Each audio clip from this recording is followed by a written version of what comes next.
Hi, I'm Kat, welcome back to my channel. Thank you those that have subscribed, and hopefully you're listening. Yes, again, bedbound, but I am dressed today, which is a win. So 2 days ago, Charlie Gold dropped their video on Rachel, and just before that, Zachary Michael did, which was really surprising to everybody because Zachary has been pretty AWOL from Gorlworld, apart from a little bit of foodie beauty and talking about Rosie because they don't like Rosie. But I really don't want to say Rosie's part of Gorlworld, but she has pushed herself in and now complains about it. The theme of Zachary Michael's video particularly was one of the reasons why they have stepped away from Gorlworld and Amber Reed. And I think actually because I'm on a few of when Zachary Michael goes live on TikTok sometimes in the morning, just like getting ready and things.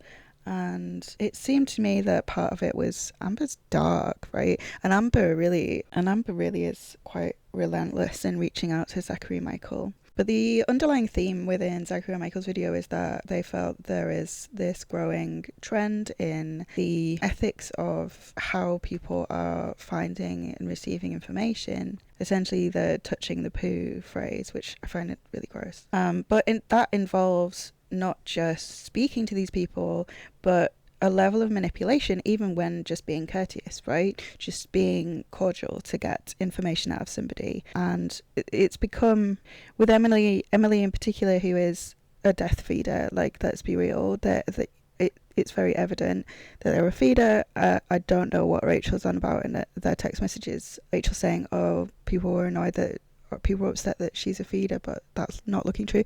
There are screenshots of Emily and her ex-girlfriend talking about being fed the queen of body acceptance on feeder specific forums and feeder specific dating websites, and Emily with her face on FetLife, which has you have the ability on FetLife to like add your kinks in, and that included feederism. So I don't know what she's on about. And Colleen died from obesity-related problems. Yes, she was already obese, but while in a relationship with Emily, the feeder, and they were actively engaging in feederism together and posting that on the internet. There's no way that you could deny that she's a death feeder. She engaged in feederism to the point her ex-girlfriend died of obesity-related problems. There is no getting away from that. You might be sad about it, you might be grieving the girlfriend that you loved, but you engaged in feederism to their death. That doesn't mean to say it's it's akin to people loving somebody through an addiction and them dying of an overdose, but no, you'd be encouraging that. You'd be encouraging that, not just enabling, encouraging. So there's no getting away from that. But getting back to my point, which was kind of going over Zachary Michael, just absolute queenage. Said outright, like, you're a weirdo. Rachel, you're a weirdo. Why did you flirt with Amber Lynn's ex-girlfriend? You're weird. Yeah, love it. And then just a few hours later, Charlie Gold premieres their video, which has extra screenshots in it and hilariously puts all of the screenshots together at the end with this orchestral dramatic music, which I think is really funny. But one thing that Charlie did, if you're not familiar with Charlie's work, the thing I love about Charlie is that she employs people. She employs somebody to do their thumbnails, she employs somebody to do the editing and whatnot.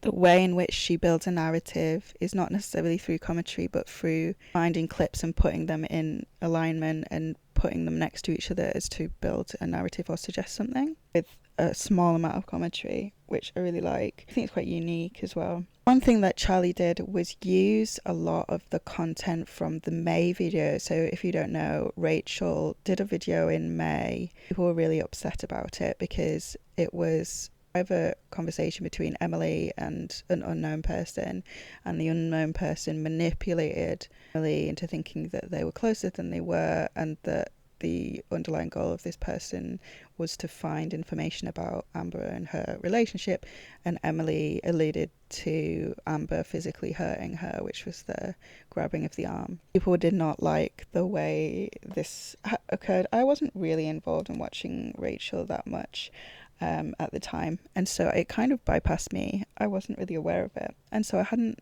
analysed that video to any extent, and obviously in hindsight we can see Rachel is like more clearly about who she is, especially understanding how she speaks behind the scenes. To me, it's very clear that she's incredibly manipulative in the way in which she produced and put out that video.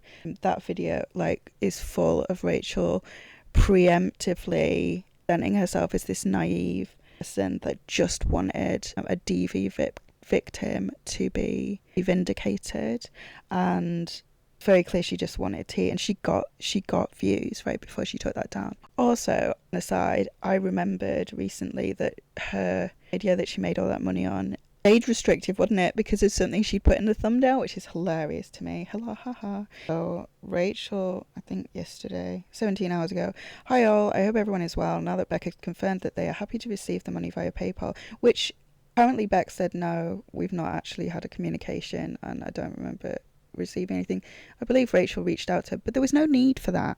No need to reach out to Beck to see if they're comfortable receiving. Yes, of course they just want the money. They just need the money. They have a heart infection. That's lethal. Like, they're facing like multiple potentially fatal health complications. Just send the money and leave them alone. The whole, like, any issue you had with sending Beck money, I think people could understand, because you don't want to get Beck involved. Why are you getting Beck involved? Their PayPal, their Venmo, all of those details are available. Just send the money. So I want to check before I send it. I didn't want to cause issues for them with insurance or subsidies. What? Why would they be asking for money then?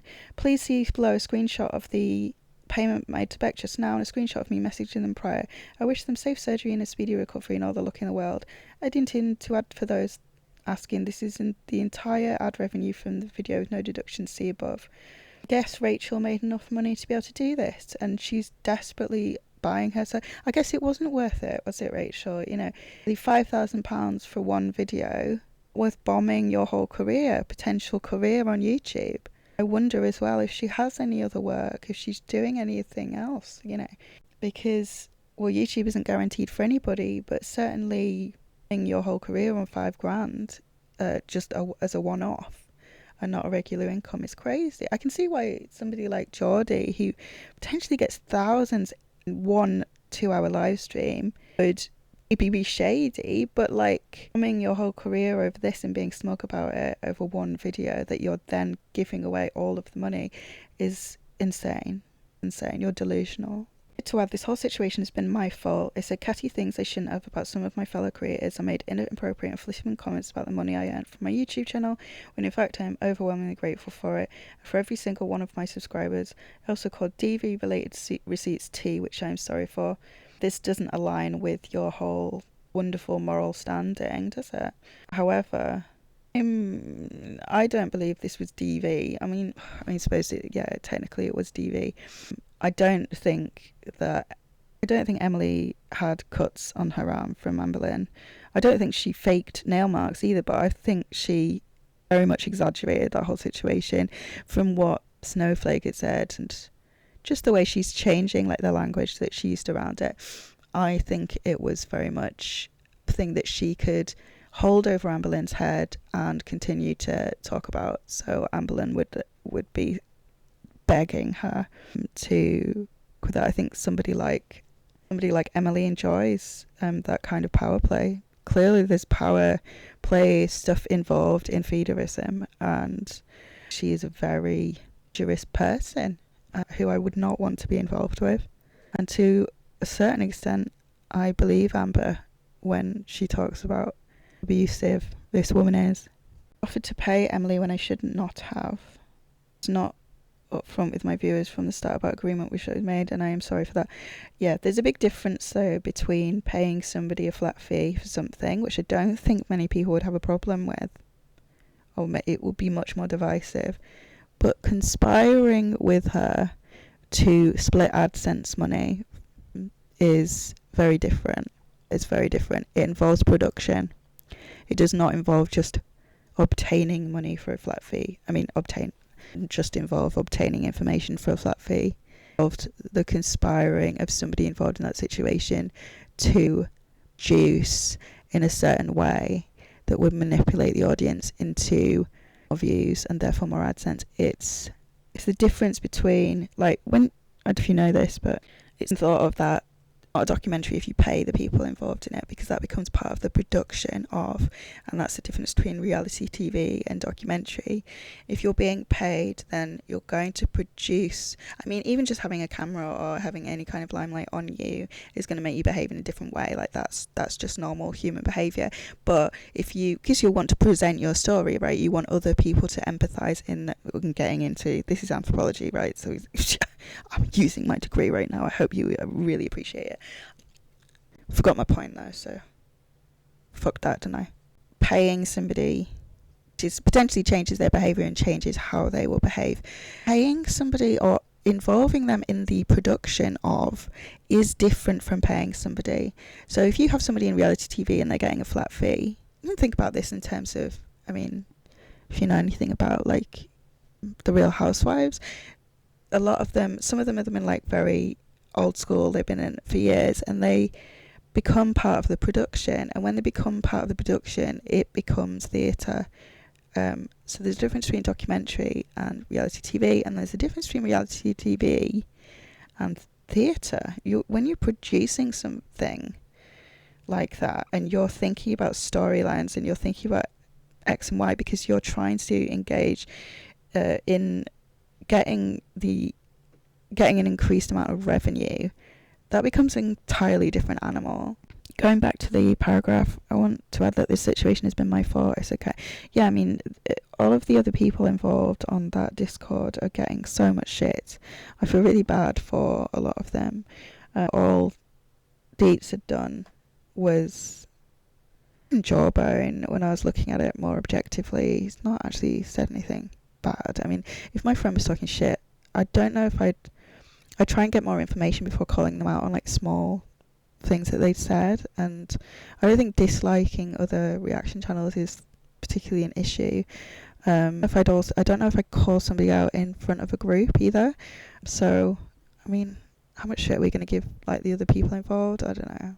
Going full snowflake is something that she'd talked about in the Discord as well. I don't know what that means. I'd love to know. The only thing I can think of what it would be is that Snowflake really hams up some of the rumours and talks about it with such conviction, because he feels confident they won't get sued. Not only is Amblin like really lazy, but she's also not clever and I don't think she would take any legal action. She hasn't done it historically, but also he's in the UK. I mean, what's she going to do? So unsure about what she means by go full snowflake, because it seems to mean that it doesn't matter what, if people hate all of you, that you'll still get engagement and therefore money. But I still don't quite understand what that means in terms of snowflake. The only other thing I can think of is that like he was like shaming, or people were thinking he was a bit of a creep because he posted a picture of he was joking with people in a Discord, in a private Discord. Again, Discord is not a good idea. He was joking with people in a private Discord, and then he like took a picture of himself showing the bulge in his pants, which is so cringy. Don't do that. But as a general whole, people are not this guy, anybody involved. They're not okay because they want transparency and they're upset. They feel like they're being laughed at and taken advantage of, and essentially that's what Rachel is doing. The other thing that was happening in that Discord was they were discussing how they were navigating in terms of like PR the situation and how they would present themselves even though they were friends with Rachel, discussing who was public, and I think that was about people who had used money for information, which is weird. Very explicit, so I don't actually know. So Geordie has been a little bit on the fence, and people weren't liking this in his chat. I had said that I would pay for stuff, but it was always a joke. It was £575.2, and for like the video that's rumored to be that has. And then 2 nights ago, when this stuff dropped, I actually went off Geordie's like I love Geordie. I love watching Geordie's live streams. I love the chat. I like being there for the live stream because the chat's so funny. But the way he was going off, and it was the joke about being cancelled, which seems to be Geordie's thing, but it does seem that sometimes he's in a bad mood and he really doubles down on this and mocking probably quite a lot of the audience that are like, oh yeah, he's he's on the fence. He's not talking about it. Therefore, he must be, I don't know. Maybe he's just not talking about it because it would be hypocritical. But I didn't like his attitude. So Charlie's video, in terms of the editing style, showed some link maybe between the video that the video that Geordie had put out of those two arguing in the car, and when she's like, "Can I just get a hug, girl?" And Rachel, and then said something like, "If you're going to be messy, at least be transparent about it," as a low-key bit of advice for Geordie, maybe.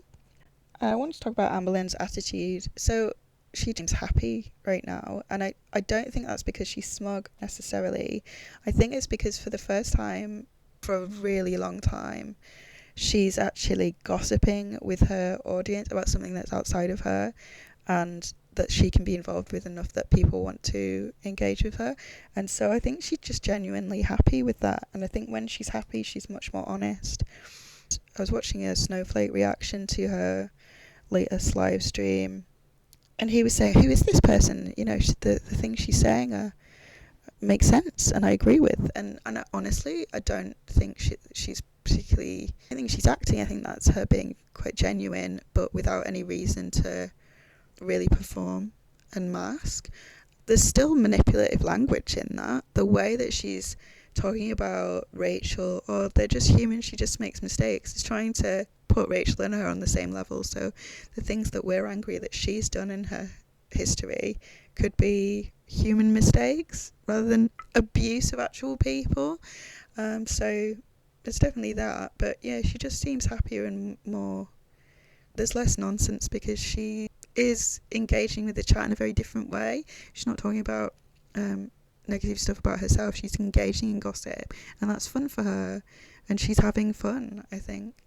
Snowflake and Jawbone really talk about the way she looks, and like talk about this, hammering this point that morbid obese people could never look attractive because morbid obesity is inherently so dangerous for you that it's not attractive to look at. It's like looking at a heroin addict dealing with heroin addiction and continuing to do it. I really don't agree. There's everything's relative, right? And I think relatively, if somebody looks good, she looked cute with her new makeup and her hair clean, and I mean, that looks cute. Also relative to other times where she's not been looking after herself. And I think mental as well as physical health is evident on the body. Yes, physically, she is not healthy. She's not a healthy person, and that's also part of her mental health. But self-care and hygiene is also part of people's presentation of health. I know it is for me. So you can say when somebody looks cute, it's okay. Like, it's not going to make you have sex with her. Like, that's not. It does seem to be like the only two straight people, I think Jawbone's straight, the only two straight people are saying this, straight men, are saying this about her. Just don't say anything at all if you really have to hammer that home so badly. It's okay. Chill out. So a few days ago, might have been yesterday, Snowflake releases a video of him chatting like I am, and had said, "Oh, these are all rumours that I've heard or contemplated," or maybe he's made them up. Maybe this is the whole I'm doing a full Snowflake. I don't know what that means. And Amber hadn't gone live, I think, one day, so Geordie puts up this live stream, and the title of the live stream is something like "Amber hides from rumours about a sink," or something like that. Immediately Amber goes live, and then Geordie cuts his live stream. Just like this is how you create content without touching the poo. You want to manipulate some more content out of Amber, that just do something like that. I've seen Snowflake do it before. That's funny. That was funny. So Amber comes on, and here she is lying. She's back to her old self, like fully lying to the audience. She's making up this story, I mean, in my opinion, making up this story about her mum came over, and if her mum did come over to do this, it was not this pleasant and silly interaction. It was like, why the fuck? If my mum came to my house and said, "Listen, I think you got bed bugs. I don't believe you. Don't lie to me. Let's go through your sofa, not put it back properly. Let's go through all your bed and your bed sheets." I mean, I'd be like, "What the fuck are you doing? I'm nearly 40 years old. What the hell do you think you're doing?" It would not be a hilarious interaction, especially when the rumours have come from the internet and not from some other reason. bizarre. That's all I've got in my head for today. So I hope you enjoyed this little ramble. Yeah, thanks. Bye.